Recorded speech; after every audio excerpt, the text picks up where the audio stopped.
Hello friends, मैं हूँ Ashwini. Welcome to Money Mindset. Last video में हमने डिविडेंड एंड डिविडेंड यील्ड के बारे में जाना था। उसमें हमने face value and market value का मेंशन किया था। अगर आपने वो वीडियो देखा नहीं है तो डिस्क्रिप्शन में लिंक है, जाके वीडियो ज़रूर चेकआउट कीजिए। चलिए आज हम जानते हैं face value, market value and book value के बारे में और जानते हैं इनमें डिफरेंस क्या होता है और कौन सी वैल्यू क्या डिनोट करती है। तो वीडियो में लास्ट तक बने रहिए। अभी हम जानते हैं फेस वैल्यू के बारे में। फेस वैल्यू स्टॉक की ओरिजिनल कॉस्ट होती है जो सर्टिफिकेट में लिस्टेड होती है। चलिए डिटेल में समझते हैं। जब भी कोई कंपनी ऑफिशियली स्टार्ट होती है तो फाउंडर के साथ साथ कुछ इन्वेस्टर्स भी उसमें पैसा इन्वेस्ट करते हैं, तो उनको कंपनी की कुछ हिस्सेदारी मिल जाती है, यानी फाउंडर के साथ साथ उनको भी कुछ शेयर्स मिल जाते हैं और वो कंपनी जो भी प्राइस पे शेयर डिक्लेयर करती है उसे फेस वैल्यू कहेंगे। इनिशियली शेयर्स कंपनी के फाउंडर्स और प्रमोटर्स के पास होते हैं और ये अपने नीड्स के अकॉर्डिंग आईपीओ में अपने कुछ शेयर्स सेल कर सकते हैं। चलिए इसे एग्जाम्पल के साथ समझते हैं। अगर अल्फा कंपनी है और मिस्टर ए अपने शेयर्स में से 2 लाख शेयर्स पब्लिकली सेल कर रहे हैं, लेकिन उनकी शेयर्स की फेस वैल्यू है 10 रुपीज। अगर वो आईपीओ लाती हैं तो आईपीओ के टाइम एक शेयर की प्राइस 500 रुपीज रखती है, तो उस केस में शेयर प्रीमियम आएगा आपका market value minus face value. जैसे कि मार्केट प्राइस था 500 रुपीज और फेस वैल्यू था 10 रुपीज, तो शेयर प्रीमियम आएगा 490 रुपीज पर शेयर। अभी समझते हैं फेस वैल्यू इतना इम्पोर्टेंट क्यों है। पहला रीजन है डिविडेंड कैलकुलेशन के लिए।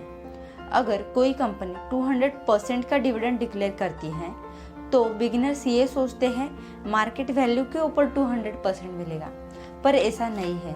200% फेस वैल्यू के ऊपर मिलेगा। डिविडेंड के बारे में वीडियो लिंक आपको डिस्क्रिप्शन में मिल जाएगी, तो उसमें डिविडेंड कैलकुलेशन के बारे में डिटेल में एक्सप्लेन किया है।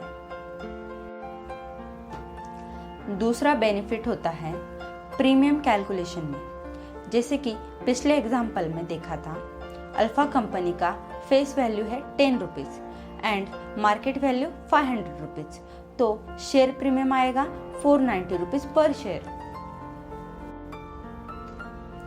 आप सोच रहे होंगे क्या फेस वैल्यू फिक्स होती है या चेंज हो सकती है।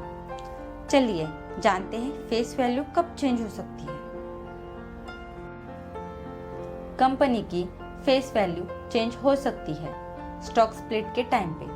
इसमें कंपनी अपने एक शेयर को मल्टीपल पार्ट्स में डिवाइड कर सकती है। फॉर एग्जाम्पल, कोई कंपनी का फेस वैल्यू है 10 रुपीज पर शेयर, उसने एक शेयर को डिवाइड किया 2:1 में, मीन्स एक शेयर को 2 शेयर में डिवाइड कर दिया। उस केस में फेस वैल्यू डिक्रीज हो सकती है। अगर कोई कंपनी कंटिन्यूसली लॉसेस फेस करती है तो लॉसेस को कम करने के लिए फेस वैल्यू को डिक्रीज कर सकती है, तो उस केस में भी फेस वैल्यू चेंज हो सकती है। चलिए अभी समझते हैं मार्केट वैल्यू के बारे में। मार्केट वैल्यू किसी भी शेयर के करंट प्राइस को दर्शाता है। यह वही प्राइस है जिससे आप शेयर्स खरीदते हैं या बेचते हैं। ड्यूरिंग द ट्रेडिंग आवर्स ये हर सेकेंड बदलता रहता है। फॉर एग्जाम्पल, कोई अल्फा कंपनी है, उसका शेयर प्राइस है 500 रुपीज, तो ये हो गई उसकी मार्केट वैल्यू। आप समझ गए होंगे हमेशा मार्केट वैल्यू फेस वैल्यू से ज़्यादा होती है। उसमें एक्सेप्शन आता है पेनी स्टॉक का। जैसे कुछ पेनी स्टॉक्स ऐसे भी मिलेंगे जिसका फेस वैल्यू तो है 10 रुपीज, लेकिन उसका मार्केट वैल्यू है 1 रुपीज या 2 रुपीज। अभी समझते हैं बुक वैल्यू के बारे में। बुक वैल्यू हमें ये बताता है कि कंपनी के एक शेयर के पीछे कंपनी के कितने रुपए के एसेट्स हैं। कल को कोई कंपनी लिक्विडेट या बंद होती है तो कंपनी के सारे एसेट्स बेच के और लायबिलिटीज़ को पे ऑफ करके जो पैसे बचेंगे वो शेयर होल्डर्स को मिलेंगे, उसी को बुक वैल्यू कहेंगे। चलिए एग्जाम्पल के साथ समझते हैं। अल्फा कंपनी है, वो लिक्विडेट होने के बाद उसके सारे एसेट्स को बेच के और लायबिलिटीज़ को पे ऑफ करके उसका कॉस्ट आता है 500 रुपीज़, और उसी कंपनी के 5 शेयर होल्डर्स है तो हर शेयर होल्डर को मिलेगा 100 रुपीज़।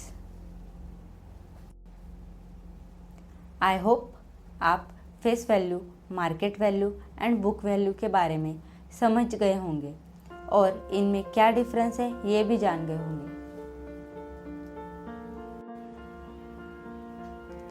अगर आपको ये वीडियो इन्फॉर्मेटिव लगा हो तो उसे लाइक करें और अपने फ्रेंड्स एंड फैमिली के साथ शेयर करें। अगर आपके कुछ सुझाव हैं तो कमेंट करें। सब्सक्राइब करके बेल आइकन को प्रेस करना ना भूलें। तो मिलते हैं अगली वीडियो में नए कंसेप्ट के साथ। टिल द टाइम, जय हिंद, बाय बाय।